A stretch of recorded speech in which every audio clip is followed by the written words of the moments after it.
আমার উত্তরসূরিরা, আজ আমার সময় এসেছে, তোমরা দাঁড়াও, প্রস্তুত হও, ঘরে ঘরে মুসলমানদের মা বোনদের ইজ্জতের নিরাপত্তা নিশ্চিত করার জন্য দুর্গ করে তোলো। ও মুসলমান যুবকেরা, হে মুসলমান বাবারা, হে মুসলমান সন্তানেরা, আজ তোমার বোনের ইজ্জত তোমার ঘরের মধ্যে লুণ্ঠিত হচ্ছে। আজ তোমার কন্যাকে নিয়ে বিজাতিরা এভাবে তার ইজ্জত নিয়ে ছিনিমিনি খেলছে। হে মুসলমান সন্তানেরা, আগামীর মায়েদের ইজ্জত নিয়ে বেঈমানেরা এভাবে তারা ছিনিমিনি খেলছে। এই পরিস্থিতি দেখাচ্ছে মুসলমানদের আত্মমর্যাদা সম্পন্ন যুবক এবং তরুণদের কচু গাছের গলায় কচু গাছে দড়ি দেওয়া দরকার। আপনারা গতকাল দেখেছেন সামাজিক যোগাযোগ মাধ্যমে একটা ভিডিও ব্যাপকভাবে প্রচারিত হয়েছে। একটা মুসলিম মেয়ে বোরকা পড়তেছে, সে বলতেছে 6 বছর ধরে মাখন নামে একটা হিন্দু ছেলের সাথে তার সম্পর্ক। চিন্তা করেন, 6 বছর পরে তাকে শেষ পর্যন্ত যে কোনো ভাবে এই মেয়েটাকে প্রেমের ফাঁদে ফেলে বাড়িতে নিয়ে গেছে। তার বাড়িতে নিয়ে সারা রাত তাকে তার বাড়িতে রেখেছে এবং রাত্রেবেলায় ছেলে মেয়ে যা যা করা সব করেছে। তার উদ্দেশ্য সাধন হয়ে গেছে। সকালবেলায় ফজরের সময় ঘর থেকে লাথি দিয়ে মেয়েটাকে বের করে দিছে। এখন সে এসে কান্নাকাটি করতেছে মিডিয়ার সামনে। মহাবিশ্বের মধ্যে লা শরীক, যার কোন শরীক নাই, যার কোন তুলনা নাই, যার কোন মিসাল নাই, যার কোন উপমা নাই, এমন একমাত্র সত্তাকে আল্লাহ। একমাত্র এমন লা শরীক সত্তা হলেন আল্লাহ পাক রব্বুল আলামিন। সেই মহান আল্লাহ পাক রব্বুল আলামিনের এমন কিছু বৈশিষ্ট্য আছে যে বৈশিষ্ট্যগুলো আল্লাহর সঙ্গেই নির্দিষ্ট। আল্লাহ ছাড়া অন্য কোথাও সেই বৈশিষ্ট্য পাওয়া যায় না। যেমন ইবাদতের উপযুক্ত একমাত্র কে? আল্লাহ। এটা হলো আল্লাহ পাক রব্বুল আলামিনের একটা অনন্য বৈশিষ্ট্য, যে এই বৈশিষ্ট্য আল্লাহ ছাড়া পৃথিবীর অন্য কোন মাখলুকের কাছে নাই। অর্থাৎ ইবাদতের উপযুক্ত আল্লাহ ছাড়া দ্বিতীয় আর কেউ নাই। তো যেই বিষয়টা আল্লাহর সঙ্গে নির্দিষ্ট, আল্লাহ ছাড়া অন্য কেউ যেই বিষয়ের উপযুক্ত নয়, তেমন বিষয়ে আল্লাহর সাথে কোন গায়রুল্লাহকে যদি কেউ অংশীদার সাব্যস্ত করে, তখন সেই গায়রুল্লাহকেই তাগুত বলা হয়। কথাটা বুঝাইতে পারলাম? একটু মনোযোগ দিয়ে বুঝেন। যেই আরো সহজে বলি, যে একটা আসন, একটা চেয়ার, উদাহরণস্বরূপ এটা আল্লাহর জন্য নির্ধারিত। তো আল্লাহর জন্য নির্ধারিত যেই আসন, সেই আসনে আল্লাহর সাথে যদি অন্য আরো কাউকে বসানোর চেষ্টা করা হয়, আল্লাহকে বাদ দিয়ে অন্য কাউকে যদি আল্লাহর আসন দেওয়া হয়, তাহলে তাকেই বলা হয় তাগুত। একটা উদাহরণ দেই। যেমন একটু আগে আমি বললাম যে এই মহাবিশ্বের মধ্যে মাবুদ হওয়ার যোগ্য একমাত্র কে? আল্লাহ। আল্লাহ ছাড়া আর কোন মাবুদ হতে পারে? অন্য কারো ইবাদত করা যায়? অন্য কারো ইবাদত করার বৈধতা আছে? তাহলে ইবাদতের উপযুক্ত একমাত্র আল্লাহ। তাহলে মাবুদ হওয়ার যে আসনটা, সেই আসন একমাত্র নির্ধারিত কার জন্য? আল্লাহর জন্য।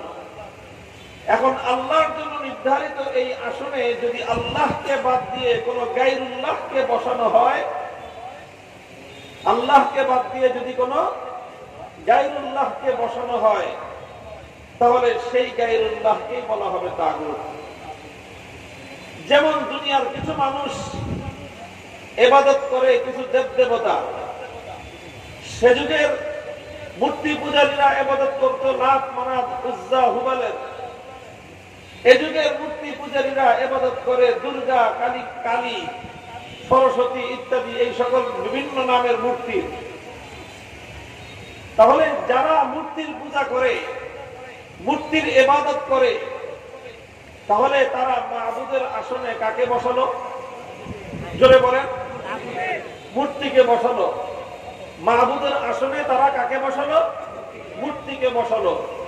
অথচ মাবুদের আসন একমাত্র নির্ধারিত কার জন্য? তাহলে আল্লাহর জন্য নির্ধারিত আসনে যখনই গায়রুল্লাহকে তথা মূর্তিকে বসানো হলো, তখন মূর্তিকে বলা হয় তাগুত।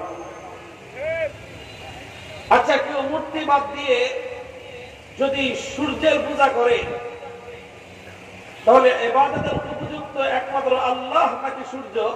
আল্লাহ। আল্লাহ। অথবা কেউ যদি আগুনের পূজা করে, অগ্নি পূজা করে, ইবাদতের উপযুক্ত আল্লাহ না আগুন? আল্লাহ। তাহলে আল্লাহকে বাদ দিয়ে কোন মানুষ যখন মূর্তির পূজা করলো, কোন মানুষ যখন সূর্যের পূজা করলো, কোন মানুষ যখন আগুনের পূজা করলো, তখন ওই মূর্তিকে বলা হয় তাগুত, ওই সূর্যকে বলা হয় তাগুত, ওই আগুনকে বলা হয় তাগুত। আল্লাহর আসনে যাকেই বসানো হবে তাকেই বলা হবে তাগুত। কথা বোঝা গেল? তাহলে এই যে আমি দৃষ্টান্ত দিলাম ইবাদতের মাধ্যমে, ইবাদতের মধ্যে এক এবং অভিন্ন, এক হলো একক সত্তাকে, ইবাদতের মধ্যে একক সত্তাকে আল্লাহ, এটাকে বলা হয় তাওহীদ ফিল ইবাদাহ। এটা হলো ইবাদতের একত্ববাদ। ইবাদতের একত্ববাদের মধ্যে মূর্তি পূজারীরা মূর্তিকে আল্লাহর সাথে শরীক করে, ইবাদতের একত্ববাদের ক্ষেত্রে অগ্নি পূজারীরা আগুনকে আল্লাহর সাথে শরীক করে, ইবাদতের একত্ববাদের ক্ষেত্রে সূর্য পূজারীরা সূর্যকে আল্লাহর সাথে শরীক করে। এই জন্য তারা সকলেই মুশরিক এবং তারা সকলেই কাফের। আল্লাহ পাক রব্বুল আলামিন যেরকম ইবাদতের ক্ষেত্রে এক এবং একক সত্তা, ঠিক তদ্রূপ আল্লাহ পাক রব্বুল আলামিনের আরেকটি তাওহীদ রয়েছে, আরেকটি একক সত্তা আরেকটা ক্ষেত্রে রয়েছে। সেই ক্ষেত্রটা হলো হাকিমিয়ত। সেই ক্ষেত্রটা হলো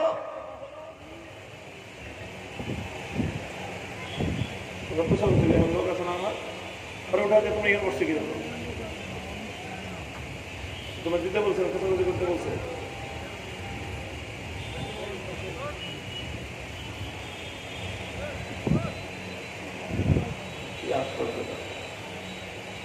আমি তো লাগলে আমি নিব।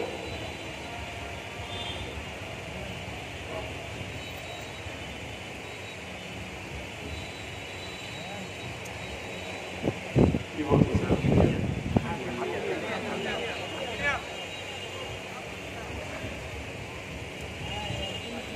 اللهم صل على محمد وعلى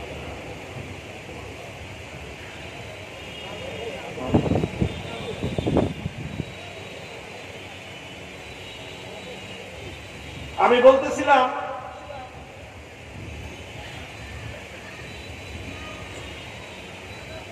যে ইবাদতের মধ্যে যেরকম আল্লাহ পাক রব্বুল আলামিনের তাওহীদ, এটাকে বিশ্বাস করতে হয়।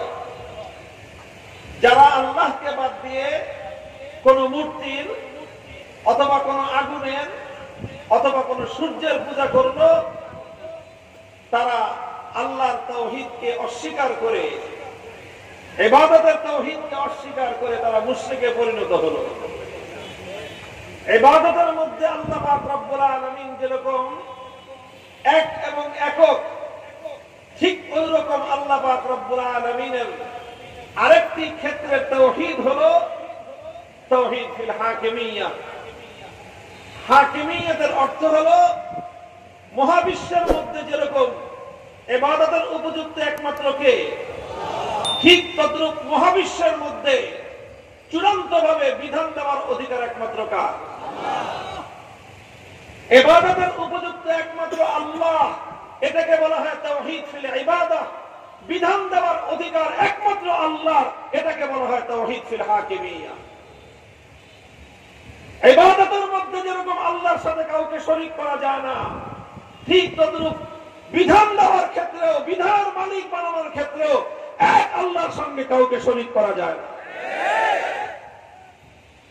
মুহতারাম হাজিরিন, যেমনি ভাবে কোন মানুষ যদি আল্লাহকে বাদ দিয়ে দুর্গা, সরস্বতী, কালীকে পূজা করে সে যেরকম মুশরিক, কোন ব্যক্তি আল্লাহকে বাদ দিয়ে যদি আগুনের পূজা করে সে যেরকম মুশরিক, কোন ব্যক্তি যেরকম ভাবে আল্লাহকে বাদ দিয়ে যদি সূর্যের পূজা করে সে যেরকম মুশরিক, ঠিক তদ্রূপ বিধান দেওয়ার ক্ষেত্রে যদি কোনো মানুষ আল্লাহর সঙ্গে অন্য কোন মাখলুককে আল্লাহর সমান্তরাল বিশ্বাস করে, আল্লাহর সমকক্ষ বিশ্বাস করে, সেও সমপরিমাণ মুশরিক।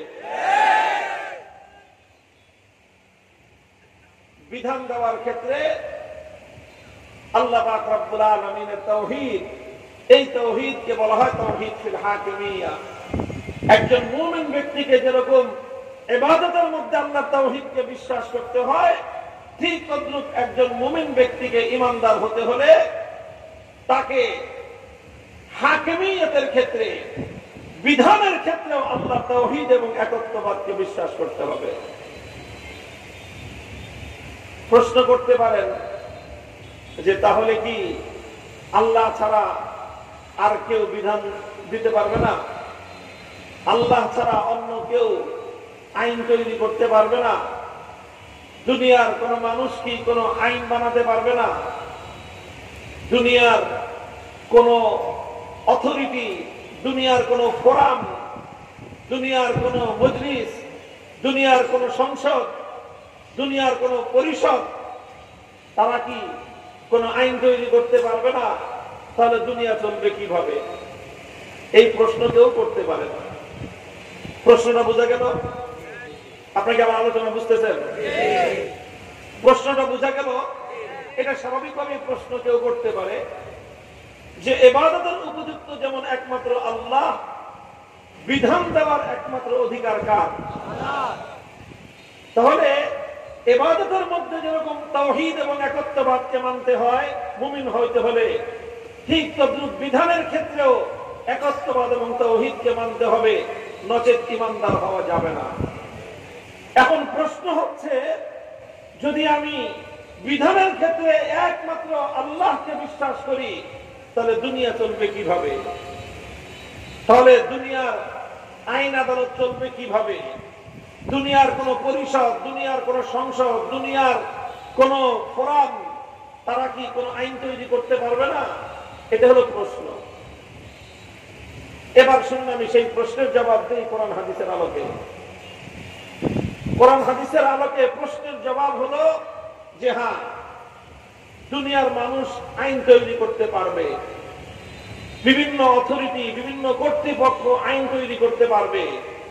একটা স্কুল কর্তৃপক্ষ তার স্কুলের জন্য আইন তৈরি করতে পারবে, একটা অফিস কর্তৃপক্ষ তার অফিসের জন্য একটা আইন তৈরি করতে পারবে, একটা মাদ্রাসা কর্তৃপক্ষ তার মাদ্রাসার জন্য আইন তৈরি করতে পারবে, একটা সংসদ তার দেশের জন্য আইন তৈরি করতে পারবে, একটা মন্ত্রী পরিষদ রাষ্ট্রের জন্য আইন তৈরি করতে পারবে, একজন বাদশাহ, রাজা, প্রধানমন্ত্রী, প্রেসিডেন্ট একটা আইন তৈরি করতে পারবে, একটা আদালত, বিচার ব্যবস্থা আইন তৈরি করতে পারবে। সবাই আইন তৈরি করতে পারবে, তবে একটা শর্তে পারবে। কয়টা শর্ত? জোরে বলেন, কয়টা শর্ত? একটা শর্তে আইন তৈরি করবার অধিকার মাখলুকের আছে। কয় শর্তে? এক শর্তে আইন তৈরি করবার অধিকার মাখলুকের আছে। আর সেই শর্ত হলো এই, কোন মাখলুকের আইন, কোন মানুষের আইন, কোন আদালতের আইন, কোন রাষ্ট্রের আইন, কোন মন্ত্রী পরিষদের আইন, কোন সংসদের আইন, কোন প্রধানমন্ত্রীর আইন, কোন রাষ্ট্রপতি, রাজা, বাদশার আইন, কোন আইন আমার আল্লাহর কোন আইনের সাথে এক চুল পরিমাণ বিরোধ হতে পারবে না। লা তাআতা লিমাখলুকিন ফি মাসিয়াতিল খালিক ইনিল হুকমু ইল্লা লিল্লাহ। আল্লাহর কোরআনের অসংখ্য আয়াত, আল্লাহর নবীর অসংখ্য হাদিস থেকে এই কথা ব্যর্থহীন ভাবে, সন্দেহাতীত ভাবে প্রমাণিত। দুনিয়ার সমগ্র মানব জাতি মিলেও, দুনিয়ার 700 কোটি মানুষ যদি ঐক্যবদ্ধ হয়ে যায়, দুনিয়ার 700 কোটি মানুষ যদি একমত হয়ে যায়, দুনিয়ার সব ধর্মের মানুষ যদি একমত হয়ে যায়, দুনিয়ার সমস্ত আলেম ওলামা যদি একমত হয়ে যায়, দুনিয়ার সমস্ত জ্ঞানী বিজ্ঞানীরা যদি একমত হয়ে যায়, দুনিয়ার সমস্ত দার্শনিক সমস্ত ফলসফিরা যদি ঐক্যমত হয়ে যায়, তাম পৃথিবীর সমস্ত রাষ্ট্রগুলো যদি ঐক্যমত হয়ে যায়, তাম পৃথিবীর সমগ্র মানব জাতি মিলেও আমার আল্লাহর হাজার হাজার আইনের লক্ষ কোটি ভাগের এক ভাগের বিরুদ্ধাচরণ করবার অধিকার রাখে না, অধিকার রাখে না, অধিকার রাখে না। এটার নামই হলো তাওহীদ ফিল হাকিমিয়া, এটার নামই হলো তাওহীদ ফিল হাকিমিয়া, এটার নামই হলো আইনের ক্ষেত্রে আল্লাহ পাকের একত্ববাদ এবং তাওহীদ। মুহতারাম হাজিরিন, এই জন্য যেমনি ভাবে কোন মানুষ আল্লাহকে বাদ দিয়ে কোন গায়রুল্লাহর ইবাদত করতে পারে না, আল্লাহকে বাদ দিয়ে অন্য কারো ইবাদত করলে একজন মানুষ যেরকম ঈমানদার থাকতে পারে না, বেঈমানে পরিণত হয়, ঠিক তদ্রূপ কোন ঈমানদারের পক্ষে আল্লাহর আইনের বিরুদ্ধে যে সকল আইন দুনিয়াতে তৈরি করা হয়, সে আইন কোন আদালত করুক, সে আইন কোন সংসদ করুক, সে আইন কোন পার্লামেন্ট করুক, সে আইন কোন রাষ্ট্রনায়ক রাষ্ট্রপতি করুক, সে আইনকে যে ব্যক্তি এক আল্লাহর উপর ঈমান এনেছে, এক আল্লাহতে বিশ্বাসী কোন মুমিন কোন ঈমানদার আল্লাহর আইনের বিরুদ্ধে রচিত কোন আইনকে শ্রদ্ধা করতে পারে না, সে আইনকে সে মন থেকে কোনদিন মেনে নিতে পারে না। মুহতারাম হাজিরিন, মন থেকে কশ্চিৎকালও কোরআন বিরোধী কোন আইনকে, ইসলাম বিরোধী কোন আইনকে, আল্লাহ পাকের শরীয়তের বিরুদ্ধে কোন আইনকে কোন মানুষ মন থেকে মানলে তার ঈমান থাকে না। এখন আমার আরেকটা প্রশ্ন আসতে পারে, তাহলে আমাদের দেশে তো এরকম অসংখ্য আইন আছে যে আইনগুলো কোরআন বিরোধী, আছে না নাই? আছে। আমাদের সংবিধানেও আছে আইন, আমাদের বিচার ব্যবস্থাও অসংখ্য আইন এমন আছে যে আইনগুলো সরাসরি আল্লাহর কোরআনের আইনের সাথে সাংঘর্ষিক। এখন আমরা তো রাষ্ট্রের মধ্যে বসবাস করি, এই কারণে সেই আইনগুলি তো আমরা মানতে বাধ্য। কথা বলেন ঠিক না বেঠিক? হ্যাঁ, আমরা মানতে বাধ্য, কারণ আমরা সেই আইনের বিরুদ্ধাচরণ করতে গেলে আমাদের বিরুদ্ধে খড়গ নেমে আসবে, আমাদের বিরুদ্ধে খড়গ নেমে আসবে। এই জন্য আল্লাহর কোরআন বলে দিয়েছে, ইল্লা মান উকরিহা ওয়া কলবুহু মুতমাইন্নুম বিল ঈমান, ইল্লা মান উকরিহা ওয়া কলবুহু মুতমাইন্নুম বিল ঈমান। প্রত্যেকটা মুমিনের দায়িত্ব আর কর্তব্য হলো এই, সে যদি নিজে আল্লাহর দরবারে ঈমানদার বলে স্বীকৃতি লাভ করতে চায়, সে যদি সত্যিকার অর্থে মুমিন বান্দা থাকতে চায়, সে যদি ঈমান নিয়ে আল্লাহ পাক রব্বুল আলামিনের দরবারে হাজির হতে চায়, তাহলে তার জন্য অবশ্য কর্তব্য হলো এই, আল্লাহর কোরআন বিরোধী যে আইনগুলি সমাজের মধ্যে প্রচলিত আছে, আল্লাহর আইনের বিরুদ্ধে যতগুলো আইন দেশের মধ্যে প্রচলিত আছে, প্রত্যেকটা আইনের ব্যাপারে ঈমানদারের অন্তরের মধ্যে শপথ থাকতে হবে, তার অন্তরের মধ্যে অঙ্গীকার থাকতে হবে, আজকে আমার শক্তি নাই বলে এই আইনটাকে আমি উৎখাত করতে পারছি না, যেই মুহূর্তে আল্লাহ পাক রব্বুল আলামিন আমাকে শক্তি এবং সামর্থ্য দিবেন, আল্লাহর কোরআনের বিরুদ্ধে একটা আইন আমি এই দেশে এক চুল পরিমাণ অবশিষ্ট থাকতে দেব না। অর্থাৎ বাধ্য, যতদিন আপনি সেই আইনের অধীনে থাকতে বাধ্য, রাষ্ট্র আপনাকে বাধ্য করতেছে, ততদিন তো আপনি কিছু বলবেন না, কিন্তু আপনার মনে মনে একটা শপথ থাকতে হবে, আপনার মনের মধ্যে একটা অঙ্গীকার থাকতে হবে, যখনই সময় আসবে, যখনই সুযোগ আসবে, কোরআন বিরোধী প্রত্যেকটা আইন বঙ্গোপসাগরে ভাসিয়ে দেব।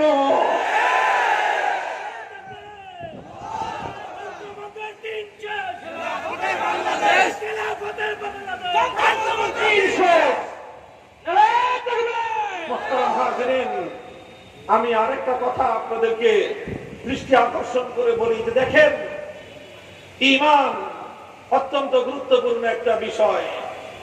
ঈমান খুব জরুরি একটা বিষয়। আজ দুঃখ লাগে মুসলমান ঈমানদাররা ঘরে ঘরে মুসলমান পরিচয়, বংশ পরম্পরায় মুসলমান, কিন্তু আমাদের মধ্যে আজ ঈমানের ব্যাপারে চরম গাফলতি, অবহেলা, অসচেতনতা আজকে মুসলমানদের মধ্যে দেখা দিচ্ছে। আল্লাহর কোরআন স্পষ্ট ঘোষণা করে দিয়েছে, আল্লাহর কোরআন ঘোষণা দিয়েছে কোন মুমিন নারীকে, কোন মুসলমান মেয়েকে কোন মুসলিম পুরুষ বিবাহ করতে পারবে না।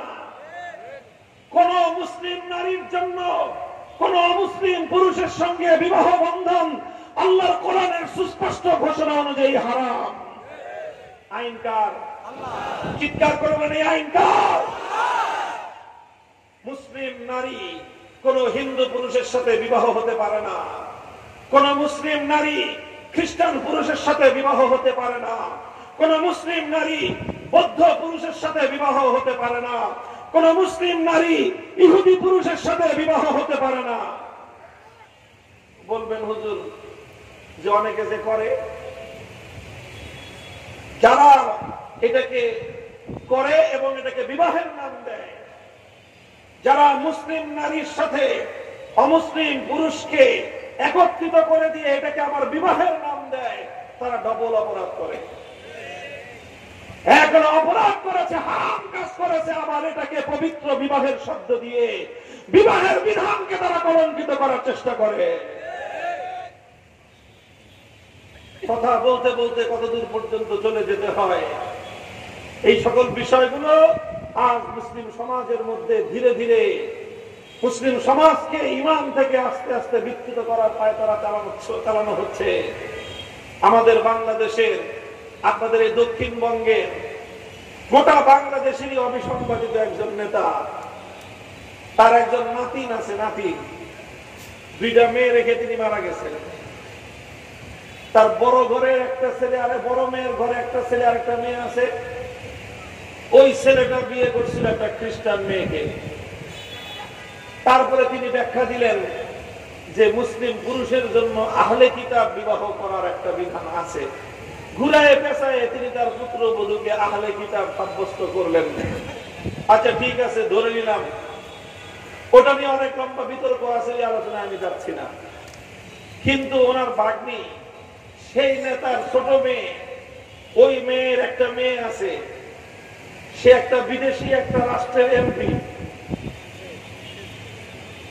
সে বিয়ে করছে নাম একটা খ্রিস্টান ছেলেকে। কাকে? খ্রিস্টান ছেলেকে। সেই দলের নেতা কর্মীরা আবার এটা নিয়ে খুব গর্বিত যে তাদের ভাগ্নি সে এত বড় নেত্রী হয়েছে যে খ্রিস্টানরা তাকে বিয়ে করছে। নাউজুবিল্লাহ মিন যালিক।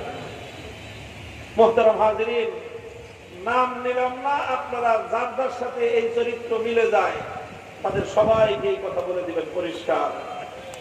এই যে মুসলিম নামধারী পরিচয় দিয়ে, মুসলমান নাম পরিচয় দিয়ে একজন মুসলিম নারীকে একজন অমুসলিম পুরুষের সঙ্গে বিবাহ বন্ধনের এই সমস্ত কার্যক্রম পরিচালনা করা, এটা শুধুমাত্র কুফরি কাজ নয়, বরং এটা ইসলামের সাথে, আল্লাহর কোরআনের সাথে, আল্লাহর দ্বীনের সঙ্গে চরম মশকরা করার নামান্তর। এইভাবে করতে করতে আজ মুসলিম সমাজ, আমাদের দেশ এই পর্যায়ে এসে উপনীত হয়েছে। আমাদের দেশে এইরকম একটা আইন আছে, যে আইনটাকে বলা হয় আন্তঃধর্মীয় বিবাহ আইন। অর্থাৎ এক ধর্মের লোক আরেক ধর্মের লোককে বিয়ে করতে পারবে। আমরা পরিষ্কার বলি, হে ইমানদাররা, আল্লাহর কোরআনের পরিষ্কার আইন মনে রাখবেন। আল্লাহর আইন যদি আপনার পছন্দ না হয় তাহলে আপনি বেঈমান। ঈমানের দাবি করা আপনার জন্য ভণ্ডামি আর মুনাফিকি ছাড়া কিছুই নয়। আল্লাহর কোরআনের আইন ভালো লাগে না, আল্লাহর শরীয়তের আইনের উপর প্রশ্ন তুলবেন, আবার নিজেদেরকে ঈমানদার বলে দাবি করবেন, পৃথিবীতে এর চেয়ে বড় ভণ্ডামি আর মুনাফিকি কিছুই হতে পারে না। যারা ঈমান নিয়ে ভণ্ডামি করতে পারে, যারা তাদের সৃষ্টিকর্তার সঙ্গে ভণ্ডামি করতে পারে, তারা কশ্চিনকালেও কোন মানুষের সঙ্গে আন্তরিক হতে পারে না। কোন জাতি এবং রাষ্ট্রের জন্য তাদের দ্বারা কল্যাণের কোনো কিছু আশা করা যায় না। আজ বিষয়টা গড়াতে গড়াতে এই পর্যন্ত গড়িয়েছে, এই যে আন্তধর্মীয় প্রচলিত যে রাষ্ট্রের যে বিধান আছে, আন্তধর্মীয় বিবাহ বৈধ আইন, এক ধর্মের ছেলে মেয়ের সাথে আরেক ধর্মের ছেলে মেয়ের বিবাহ, ইসলাম এক্ষেত্রে পরিষ্কার বলেছে, আল্লাহর কোরআন পরিষ্কার বলেছে যে কোন মুসলিম নারী কোন মুসলিম পুরুষের জন্য হালাল নয়, বৈধ নয়, যতক্ষণ পর্যন্ত সেই অমুসলিম পুরুষ কালেমা পড়ে ইমানদার না হবে। অমুসলিম পুরুষ ইমান গ্রহণ করার পূর্বে কোন মুসলিম নারীকে যদি তার সঙ্গে বিবাহ নামক এই ধরনের প্রহসনের কেউ আয়োজন করে, যারা যারা এই বিবাহ নামক প্রহসনের আয়োজন করবে, আল্লাহর কোরআনের বিধানের সঙ্গে তামাশা করবার অপরাধে সবগুলো বেঈমান এবং কাফের। আল্লাহর কোরআনের বিধানের সঙ্গে তামাশা করা, কোরআনের বিধান নিয়ে উপহাস করা, কোরআনের বিধানের সরাসরি বিরুদ্ধাচরণ করা, এটাও কুফরি এবং বেঈমানি। বন্ধুগণ, আজ এ কথা বলতে আমাদেরকে বড় দুঃখ পেতে হয়। আমাদের হৃদয় আজকে জর্জরিত। এই সমস্ত আমার রাষ্ট্রের নিরাপত্তাহীনতার কারণে রাষ্ট্রীয় ব্যবস্থায় মুসলমানদের ঈমান আমলের কোন হেফাজত করা তো দূরের কথা, ন্যূনতম মুসলমানদের জান মাল ইজ্জতের নিরাপত্তাটুকু আজ এই রাষ্ট্র দিতে পারতেছে না। আপনারা গত সপ্তাহ 10 দিন ধরে দেখতেছেন গোটা বাংলাদেশ একটা বিষয় নিয়ে তোলপাড় সৃষ্টি হয়ে গিয়েছে। মুসলমানদের বিরুদ্ধে এক গভীর ষড়যন্ত্র চলছে। পৃথিবীতে একটা সন্ত্রাসী সংগঠন, জঙ্গিবাদী একটা সংগঠন, নাম হলো ইসকন। ইসকন নামধারী সন্ত্রাসীরা, জঙ্গিবাদীরা, ইসলাম হলো তাদের প্রধান টার্গেট। সারা দুনিয়াতে ইসলাম এবং মুসলমানদের বিরুদ্ধে গভীর ষড়যন্ত্র পরিচালনা করে। ইতিপূর্বে বহু আগে আমরা এদের বিরুদ্ধে কথা বলতেছি, জাতিকে সতর্ক করতেছি, রাষ্ট্রকে সতর্ক করতেছি। দুর্ভাগ্যজনক ভাবে আমাদের রাষ্ট্রের কর্ণধার যারা, তারা কানের মধ্যে তেল দিয়ে ঘুমিয়ে থাকে। এই জন্য আমাদের চিৎকার, আমাদের আর্তনাদ তাদের কর্ণকুহরে প্রবেশ করে না। মুসলমান শাসক বর্গ যদি ঘুমিয়েও থাকে, ইমানদার আলেম সমাজ ঘুমিয়ে থাকতে পারে না। মুসলমান যাদের আত্মমর্যাদা সম্পন্ন ঈমান যাদের হৃদয়ে আছে, তারা এই পরিস্থিতিতে ঘুমিয়ে থাকার সুযোগ নাই। আজ ইসকন নামক এই জঙ্গিবাদী সন্ত্রাসী বেঈমান গোষ্ঠী আমার আর তোমার ঘর পর্যন্ত তাদের সন্ত্রাসের হাতকে প্রলম্বিত করে দিয়েছে। তারা বাংলাদেশের বিভিন্ন অঞ্চলে এই ঘটনাগুলো ঘটতেছে। গত সপ্তাহে ঢাকার পাশে গাজীপুরে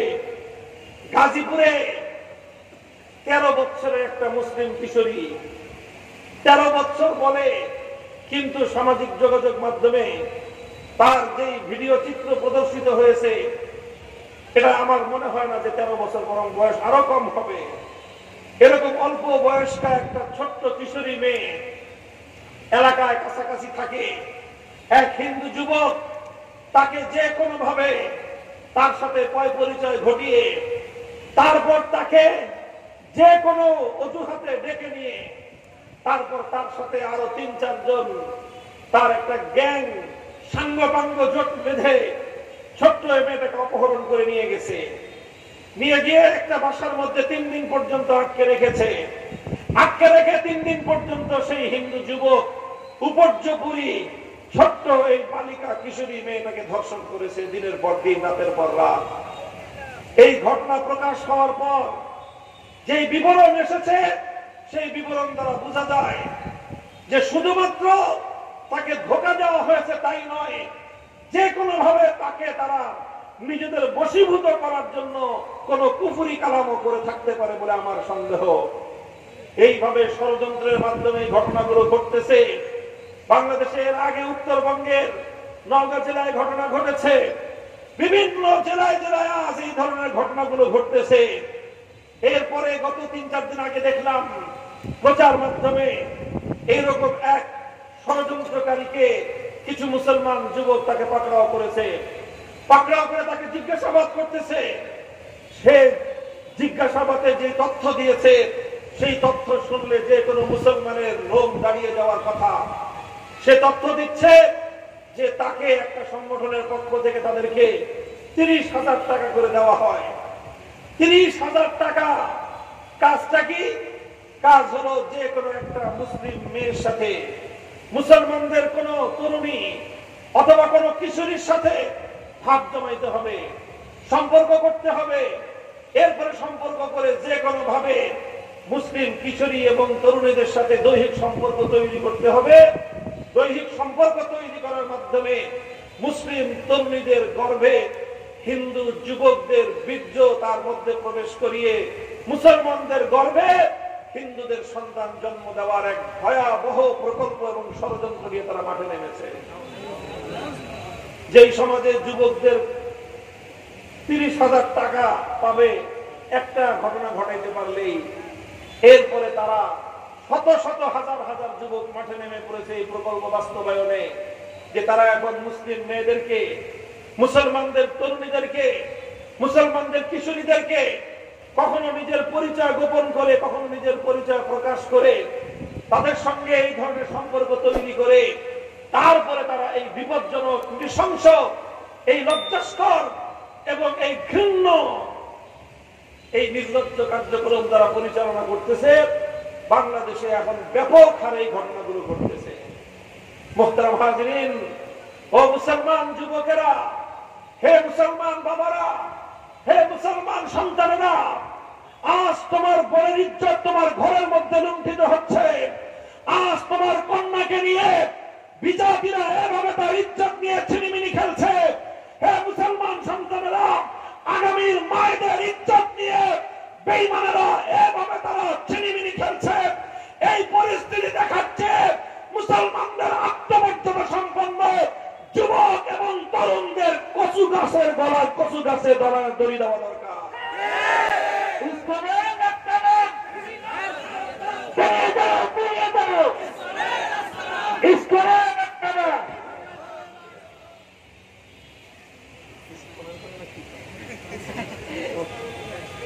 মুহতারাম হাজিরিন, কাজেই ভয়াবহ এক বিষয়। এই বিষয়টা আমাদের সচেতন হওয়া উচিত।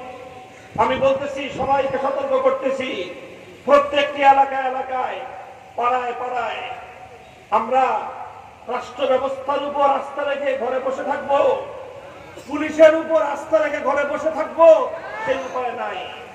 সেই উপায় নাই।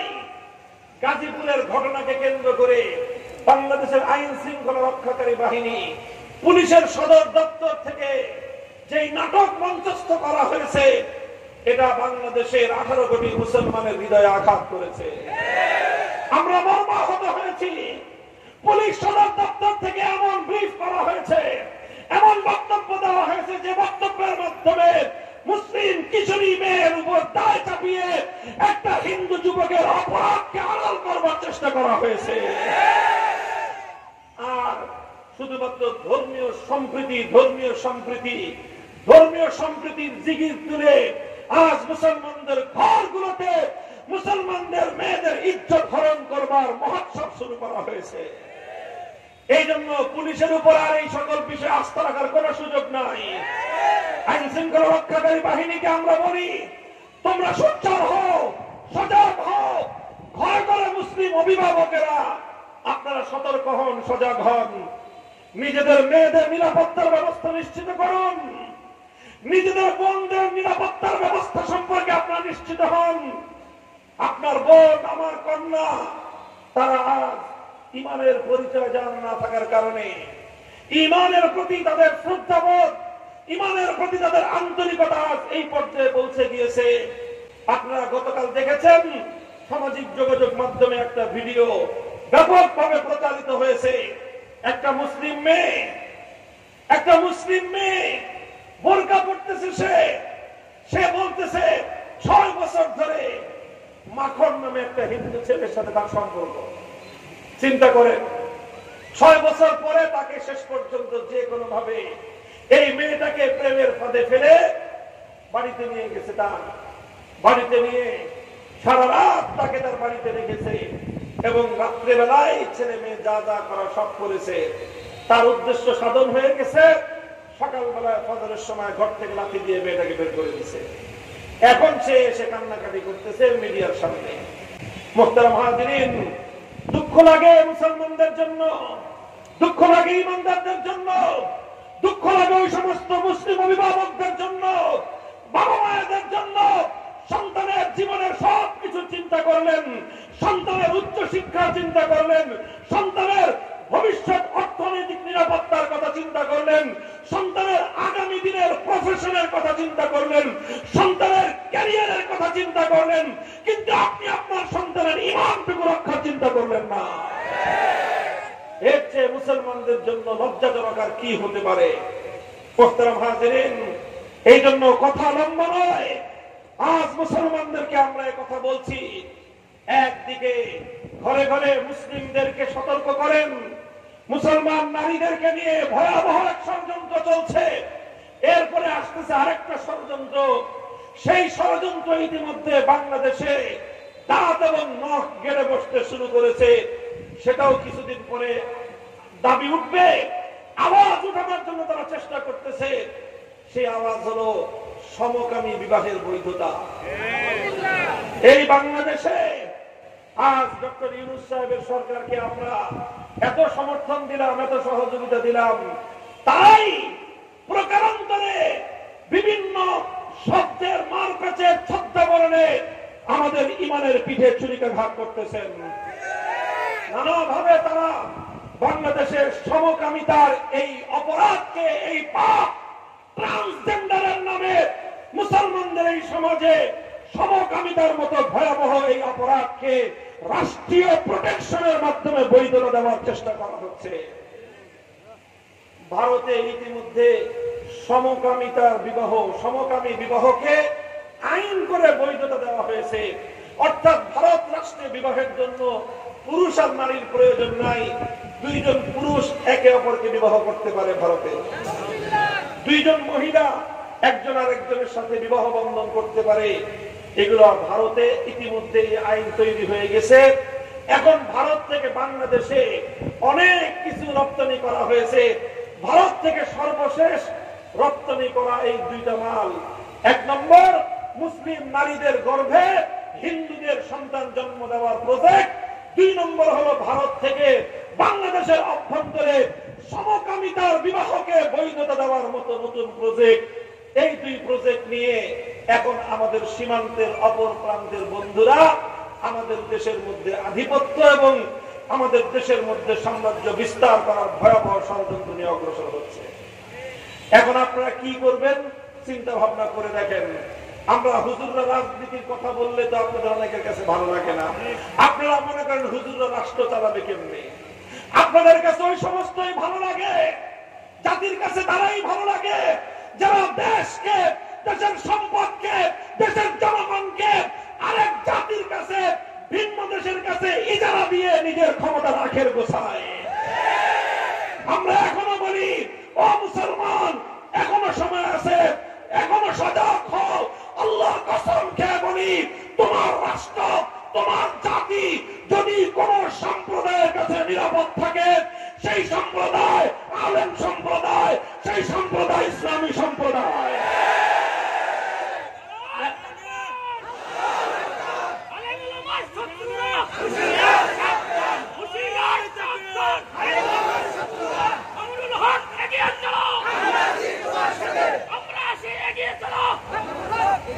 মুহতারাম হাজিরিন, কাজেই আমি আপনাদের কাছে যে কথা বলে শুরু করেছিলাম, হে মুসলমান, আমাদের ঘর পর্যন্ত শত্রুরা পৌঁছে গিয়েছে।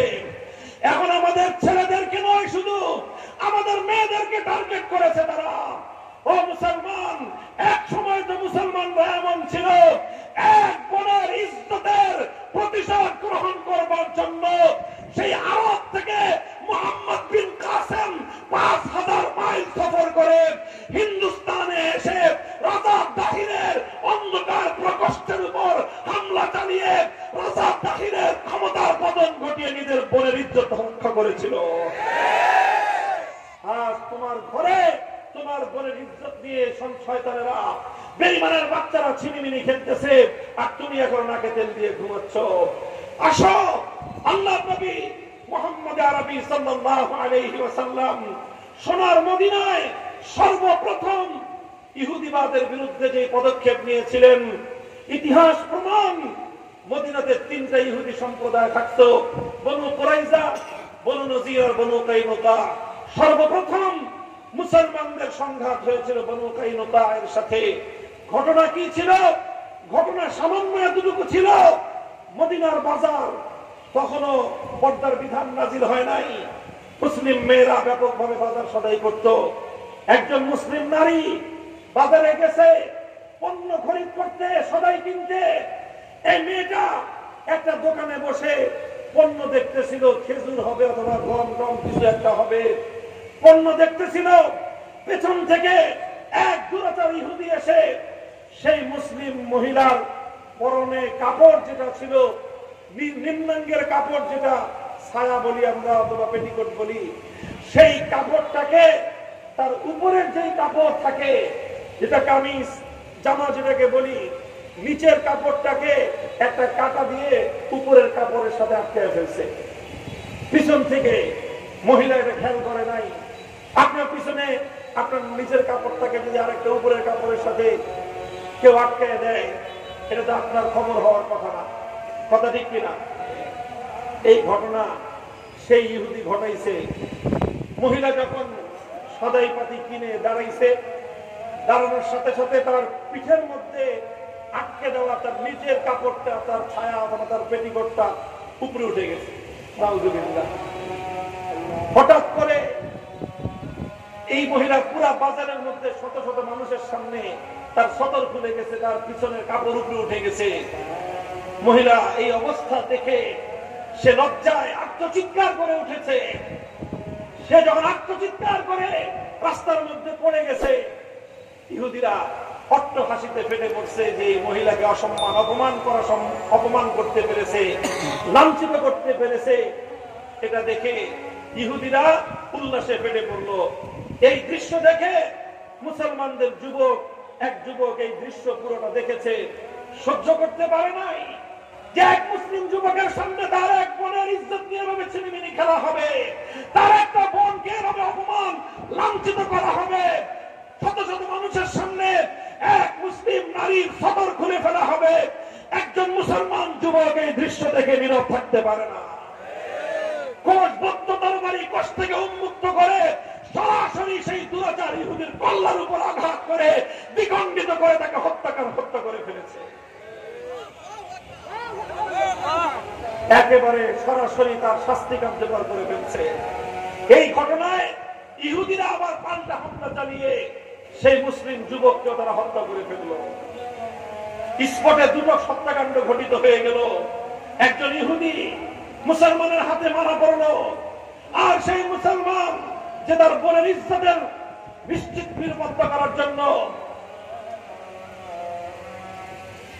আযানের জবাব দেওয়ার কথা শেষ করতেছে। আল্লাহুম্মা সাল্লি আলা মুহাম্মাদ ওয়া আলা মুহাম্মাদ কামা সাল্লাইতা আলা ইব্রাহিম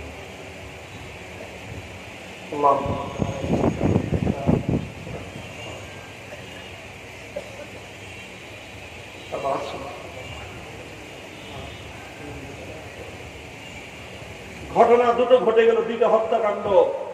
মদিনায় তখন শান্তি চুক্তি, মদিনা সনদ, মুসলমান এবং ইহুদিদের মধ্যে শান্তি চুক্তি বলবৎ, যে কেউ কারো পক্ষে যুদ্ধ করবে না, কেউ কাউকে হত্যা করবে না, কারো বিরুদ্ধে অস্ত্র ধারণ করবে না।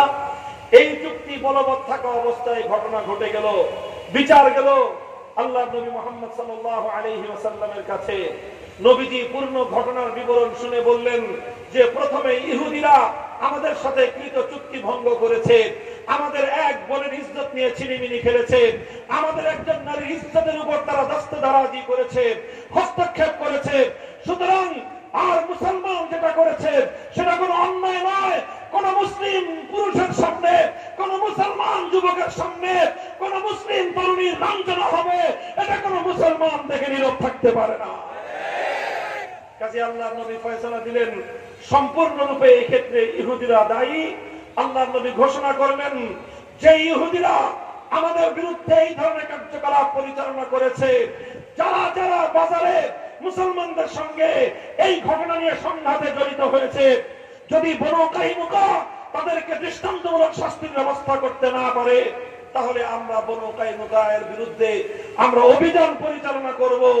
আল্লাহর নবী তাদেরকে আলটিমেটাম দিলেন যে কয়েকদিনের মধ্যে তোমাদেরকে সময় দিলাম, হয় বিচার করবে আর না হয় তোমাদের পুরা গোত্রের উপর আমরা অভিযান পরিচালনা করব। তোমাদের বিরুদ্ধে জিহাদের ঘোষণা দেওয়া হলো। মুহতারাম হাজিরিন, ইতিহাস বলে আল্লাহর পয়গম্বরের এই কঠোর অবস্থানের কারণে শেষ পর্যন্ত বনু কাইনুকা মদিনা থেকে বিতাড়িত হয়েছে। সোনার মদিনা থেকে ইহুদিরা বিতাড়িত হওয়া শুরু হয়েছে। বন্ধুগণ, এক মুসলিম নারীর ইজ্জতের নিরাপত্তার জন্য মুহাম্মদ আরবি সাল্লাল্লাহু আলাইহি ওয়াসাল্লাম একটা জাতির বিরুদ্ধে জিহাদের ঘোষণা দিয়েছিলেন। হিন্দু রাজা দাহিরের জিন্দানখানায় বন্দী এক বোনের ইজ্জত রক্ষা করার জন্য মুহাম্মদ বিন কাসেম সুদূর হিজাজ থেকে হিন্দুস্তানে জিহাদের অভিযান পরিচালনা করেছিলেন। হে বাংলার মুহাম্মদ বিন কাসেমের উত্তরসূরিরা, আজ আমার সময় এসেছে, তোমরা দাঁড়াও, প্রস্তুত হও, ঘরে ঘরে মুসলমানদের মা বোনদের ইজ্জতের নিরাপত্তা নিশ্চিত করার জন্য দুর্গ করে তোলো।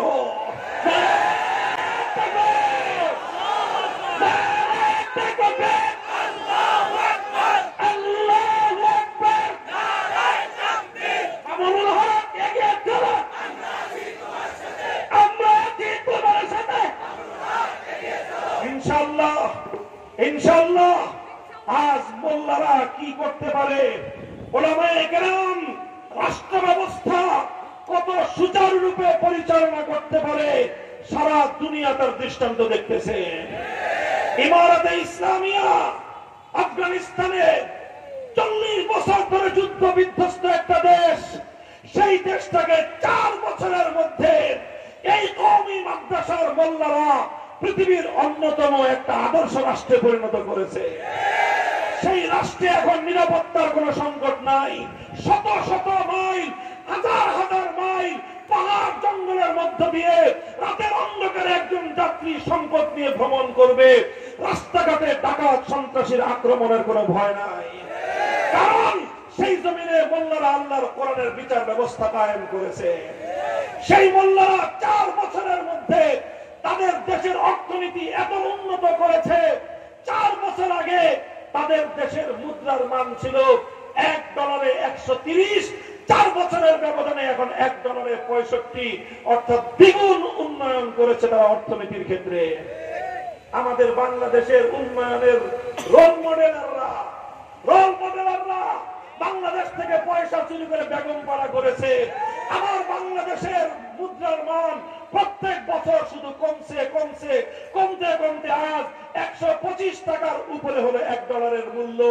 আর যে মোল্লাদের নাম শুনে তোমরা নাক শিক্ষাও, সেই মোল্লাদের দেশের মুদ্রার মান 65, তোমার বাংলাদেশের 2 টাকার সমান তাদের 1 টাকা। তোমার দেশের পররাষ্ট্রমন্ত্রী ঘোষণা দেয় ভারতের সাথে আমাদের সম্পর্ক স্বামী স্ত্রীর মতো, ভারত স্বামী আর তোমরা স্ত্রী। আর সেই মোল্লাদের পররাষ্ট্রমন্ত্রী যখন ভারত সফর করে, তখন ভারতের গোটা রাষ্ট্রযন্ত্র তার সামনে মাথা নত করে শ্রদ্ধা জানাতে বাধ্য হয়। হে মুসলমান, বাংলার মুসলমানদেরকে বলবো, আন্তর্জাতিক অঙ্গনে যদি আত্মমর্যাদা অর্জন করতে চাও, মাথা উঁচু করে দাঁড়াতে চাও, সসম্মানে নিজের জাতির গৌরব যদি বুলন্দ করতে চাও, আর আমাদের হাতে রাষ্ট্র ক্ষমতা দেওয়া ছাড়া বিকল্প কোন পথ নাই।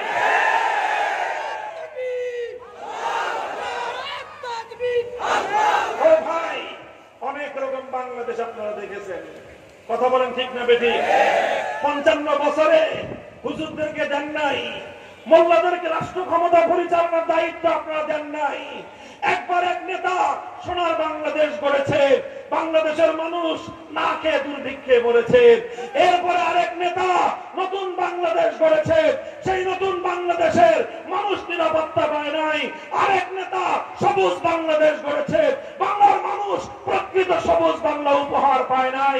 আরেক নেত্রী এসে ডিজিটাল বাংলাদেশ গড়েছে, ডিজিটাল চুরি ছাড়া বাংলার মানুষ কোনো কিছু পায় নাই। সোনার বাংলা দেখা শেষ, নতুন বাংলা দেখা শেষ, সবুজ বাংলা দেখা শেষ, ডিজিটাল বাংলা দেখা শেষ। এবারে বাংলাদেশ দেখতে চাই ইসলামের বাংলাদেশ।